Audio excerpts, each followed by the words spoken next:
যে একবার দাউদ আলাইহিস সালামের কাছে দুজন মা আসলেন একটা সন্তানকে নিয়ে। এসে দুজনই দাবি করতে লাগলেন এটা আমার সন্তান। দাউদ আলাইহিস সালাম জিজ্ঞেস করলেন কি হয়েছে? তারা বলল যে আমাদের দুজনেরই সন্তান ছিল, তারও একটা ছেলে সন্তান ছিল, আমারও একটা ছেলে সন্তান ছিল, এবং খুবই ছোট্ট সন্তান, দুগ্ধপোষ্য। হঠাৎ আমরা একসাথে ছিলাম, একটা নেকড়ে এসে আমাদের একজন সন্তানকে এই নেকড়ে বাঘ নিয়ে গিয়েছে। ফলে যেই বাচ্চাটা অবশিষ্ট রয়েছে, দুজন মাই দাবি করতে লাগলো এটা আমার সন্তান। একজন মহিলা ছিল বয়সে বড়, আরেকজন ছিল ছোট। বয়স্ক মহিলাটা বলে এটা আমার সন্তান, তোমার সন্তানকে বাঘে খেয়েছে। আর অপেক্ষাকৃত অল্প বয়স্ক নারী, সেও দাবি করতে লাগলো না এটা আমার সন্তান, আমার নিজের সন্তান।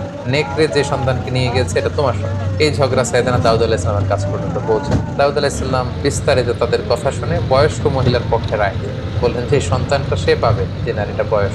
এই বিচার কার্য শেষ। তারা যখন বেরিয়ে আসছে, সাইয়েদনা সুলাইমান আলাইহিস সালাম জিজ্ঞেস করলেন আমার পিতা কি রায় দিয়েছে? তারা বলল যে এরকম রায় দিয়েছে। সুলাইমান আলাইহিস সালাম বললেন যে আমি এটা নতুন করে একটা ফায়সালা দিতে চাই। আমি যদি বিচার করতাম